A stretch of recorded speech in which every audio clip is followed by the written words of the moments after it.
Hello everyone, good morning from Ireland. আজি ওলালো অলপ সিটি সেন্টাৰলৈ তাতে এটা ভাল লোকেশন চাই আপোনালোকৰ লগত কিছু কথা শেয়াৰ কৰিম বুলি ভাবিছো আৰু ভিডিওটোৰ থাম্বনেল আৰু টাইটেলটো চাই গম পাইছে চাগে কি কথা শেয়াৰ কৰিবলৈ ওলাইছো গতিকে বলক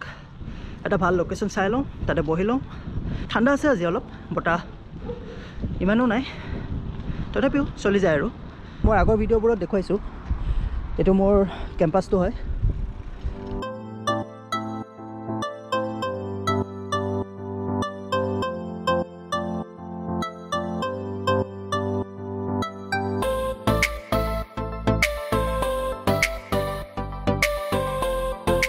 ইয়াতে লকডাউন খুলি দিছে তথাপিও যদি কেছবোৰ বাঢ়ি যোৱা দেখে আকৌ এবাৰ লকডাউন দিয়াৰ চান্স আছে ক'ব নোৱাৰে তথাপিও বহুতখিনি কমিছে আৰু ৰিকভাৰ হৈছে বহুতখিনি হেল্ল' আৰু এখন হৈছে মাৰ্চেছ শ্বপিং চেণ্টাৰ ষ্টাৰবাক আৰু ইফালে টেস্কো যাব পাৰি আৰু আমি আজি ইফালে যাম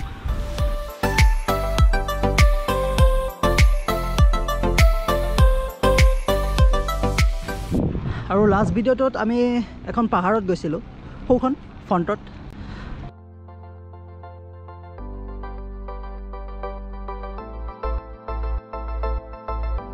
তো আজি আমি মেইনলি কথা পাতিম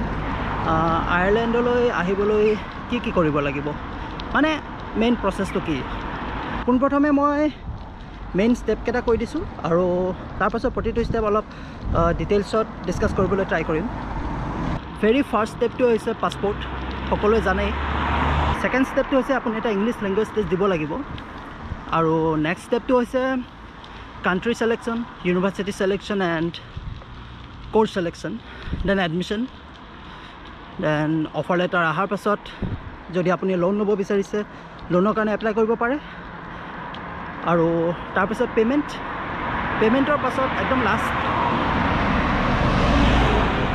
পাছত একদম লাষ্ট ষ্টেপটো হৈছে ভিছা আৰু ভিজাৰ পাছত আপুনি এয়াৰ টিকেট কৰিব পাৰে এটা বেলেগ এটা লোকেশ্যনত যাওঁ প্ৰতিটো ষ্টেপ ডিটেইলছত ডিছকাছ কৰোঁ অৱশেষত এখন পাৰ্ক পালোঁ হেন্নাছ পাৰ্ক বুলি কয় এখন ঘৰৰ পৰা প্ৰায় 3 কিলোমিটাৰমান দূৰ হ'ব ইয়াতে মানুহ আহে সৰু সৰু ল'ৰা ছোৱালীবোৰ আহে আৰু ইয়াতে এখন পাৰ্ক আছে আৰু ইয়াতে এখন বেঞ্চ আছিলে সেইকাৰণে মই ইয়াতে বহি ল'লোঁ যাতে আপোনালোকৰ লগত কথাখিনি ভালকৈ ডিছকাছ কৰিব পাৰোঁ আচলতে বহুত দিনৰ পৰাই বহুতে সুধি আছিলে যে ইয়ালৈ অহাৰ প্ৰচেছটো কেনেকৈ কি কৰিব পাৰি গতিকে সেইকাৰণে আজি ভাবিলোঁ মই এটা ভিডিঅ' থ্ৰু দি আপোনালোকক কথাখিনি জনাওঁ কেনেকৈ কি কৰিব পাৰি সেইটো কাৰণে আহিলোঁ ইয়ালৈ লগতে কিছু ঠাইও দেখুওৱা হ'ব যেনেকৈ মই ক'লোঁ মেইন ষ্টেপকেইটা ফাৰ্ষ্টটো হৈছে পাছপোৰ্ট ছেকেণ্ডটো হৈছে আপোনাৰ এটা language test English language test দিব লাগিব থাৰ্ডটো হৈছে university selection country selection and course selection then admission after date offer letter পোৱাৰ পিছত আপুনি যদি লোন এপ্লাই কৰিব বিচাৰে লোনৰ কাৰণে এপ্লাই কৰক আৰু লোনটো এপ্ৰুভ হোৱাৰ পিছত পে'মেণ্ট কৰক পে'মেণ্টৰ পাছত ভিছা আৰু তাৰপাছত এয়াৰ টিকেট শ্বপিং এটচেট্ৰা আৰু গতিকে ফাৰ্ষ্ট ষ্টেপটোতো জানেই চবেই পাছপোৰ্ট সেইটো বাৰু একো নকওঁ পাছপোৰ্টটো এইটো কাৰণে ফাৰ্ষ্টত কৈছোঁ কাৰণ যিটো ইংলিছ লেংগুৱেজ টেষ্টৰ কথা কৈছোঁ সেইটো দিবলৈ আপোনাক পাছপোৰ্ট লাগিব আৰু ইংলিছ লেংগুৱেজ টেষ্ট বুলি ক'লে বহুতকেইটা আছে যেনেকৈ IELTS TOEFL আৰু PT তেনেকৈ আৰু বহুতকেইটা আছে মই গোটেইকেইটা বিষয়ে ইমান নাজানো মই অকল IELTSটো দিছিলোঁ আৰু মই ছাজেষ্ট কৰোঁ যে আপুনিও IELTSটো ট্ৰাই কৰক কাৰণ মেক্সিমাম ইউনিভাৰ্চিটিত IELTSটো একচেপ্ট কৰে মেক্সিমাম কাণ্ট্ৰিতে IELTSটো একচেপ্ট কৰে IELTS হৈছে international English language testing system আৰু ইয়াতে 4টা ছেকশ্যন থাকে লিচেনিং ৰিডিং স্পিকিং আৰু ৰাইটিং লিচেনিঙত কি হয় আপোনাক এটা অডিঅ' শুনাব 15 মিনিট বা আধা ঘণ্টাৰো হ'ব পাৰে আৰু সেই অডিঅ'টো শুনি আপোনাক কিছুমান কুৱেশ্যন দিব সেই কুৱেশ্যনবোৰ কৰি যাব লাগিব মানে এফালে অডিঅ' শুনিব আৰু সেই অডিঅ'টোৰ পৰা কুৱেশ্যনবোৰ কৰি যাব লাগিব ঠিক তেনেদৰে ৰিডিংটো হৈছে আপোনাক এটা পেৰাগ্ৰাফ দিব পেৰাগ্ৰাফটো পঢ়ি পেলাই কিছুমান কুৱেশ্যন দিব সেই কুৱেশ্যনবোৰ কৰিব লাগিব আৰু ৰাইটিংটো হৈছে আপোনাক এটা টপিক দিব সেই টপিকটোৰ ওপৰত আপুনি এখন এছে লিখিব লাগিব আৰু এখন গ্ৰাফ দিব নহলে এখন টেবল বা তেনেকুৱা ধৰণৰ কিবা এটা ফিগাৰ দিব যেটো ওপৰত আপুনি এটা ৰিপৰ্ট বনাব লাগিব আৰু স্পিকিং টু হৈছে পাৰ্সোনাল ইন্টাৰভিউ টাইপ তাতে তিনিটা সেকশন থাকে প্ৰথম সেকশনটোক আপোনাক তেওঁ ডাইৰেক্টলি কিছুমান কোৱেশ্চন হৈ দিব আপুনি ডাইৰেক্টলি এনসাৰ দিব পাৰিব সেকেন্ড সেকশনটোত আপোনাক এটা টপিক দিব সেই টপিকটোৰ বিষয়ে আপুনি 2 মিনিট বা 1 মিনিট ক'ব লাগিব আৰু থাৰ্ড সেকশনটোত যেটো টপিক আপোনাক সেকেন্ড সেকশনত দিছিল সেই টপিকটোৰ বিষয়ে কন্টিনিউ হ'ব মানে থাৰ্ড সেকশনত অলপ ডিসকাশন টাইপ হয় গতিকে এখিনি আছিল থুলমুলকে কলো আইএলটিএছৰ বিষয়ে আৰু যদি আপুনি অধিক জানিব বিচাৰিছে মই ডেসক্ৰিপচনত এটা লিংক দিছো হেতুত আপুনি ক্লিক কৰিলে আপুনি গম পাই যাব আৰু কিছুমান অনলাইন প্ৰেক্টিস টেষ্টটো পায় সেইবোৰ ট্ৰাই কৰি চাব পাৰে আৰু ম্যাক্সিমাম ইউনিভাৰ্সিটিত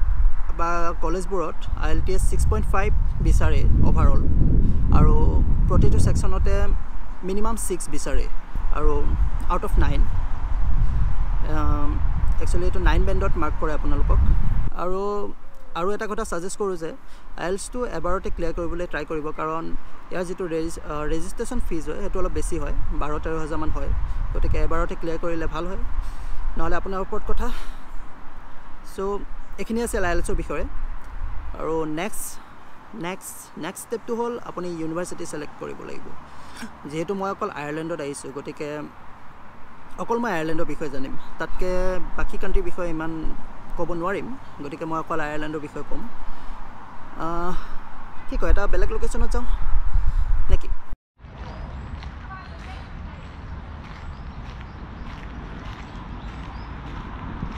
এখনে পাৰ্কখন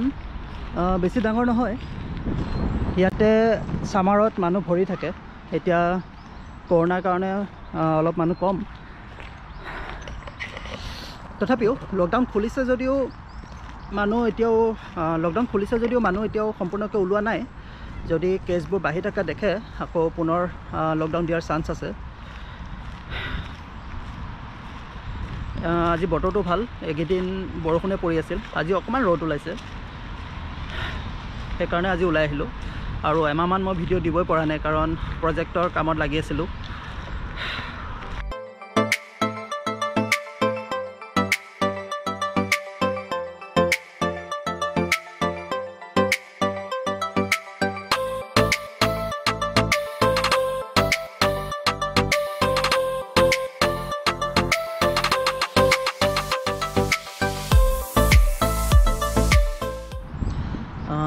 নেক্সট ষ্টেপ হৈছে আপুনি ইউনিভাৰ্সিটি সিলেক্ট কৰক কোৰ্সটো সিলেক্ট কৰক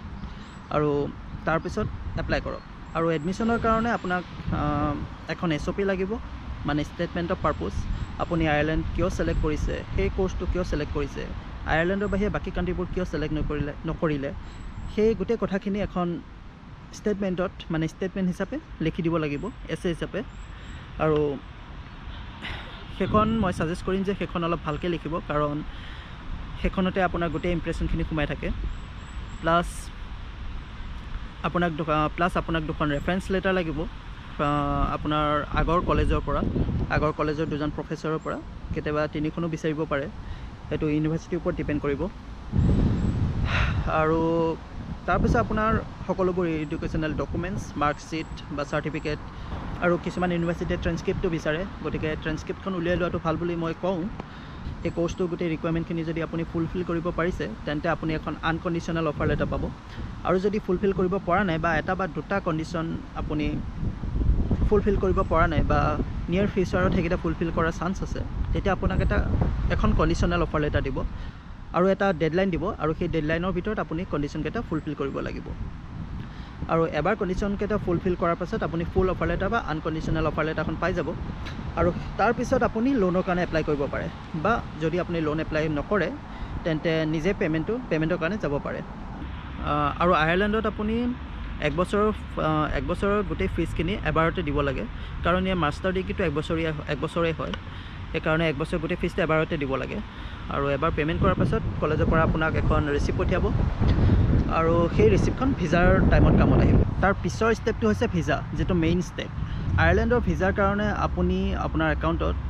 লিভিং এক্সপেন্সটো দেখাব লাগিব এক বছৰৰ কাৰণে লিভিং এক্সপেন্সটো দেখাব লাগিব আপুনি কাকো দিব নালাগে জাস্ট আপোনাৰ ইণ্ডিয়ান একাউণ্টত হেতু দেখাব লাগে আৰু প্ৰায় 6-7 লাখ মান দেখাব লাগে ভিজাৰ কাৰণে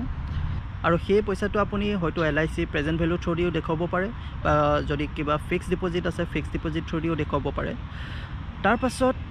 ডকুমেণ্টছ ভিজাৰ কাৰণে ডকুমেণ্টছ লাগিব আপোনাক SOP ষ্টেটমেণ্ট অফ পাৰ্পছ গুগলত চাব 1000টা চেম্পল পাব অল এডুকেশ্যনেল ডকুমেণ্টছ তাৰ পাছত আপোনাক লাগিব আপোনাক যোনে স্পন্সৰ কৰে সাপোজ আপোনাক লিভিং এক্সপেন্সটো মায়ে স্পন্সৰ কৰিছে বা দেউতাই স্পন্সৰ কৰিছে যোনে স্পন্সৰ কৰে তেখেতৰ 2 বছৰৰ ফৰ্ম 16 লাগিব নহলে IT ৰিটাৰ্ণ লাগিব মানে ইনকাম টেক্স ৰিটাৰ্ণ তাৰ উপৰিও তেখেতৰ পান কাৰ্ড ID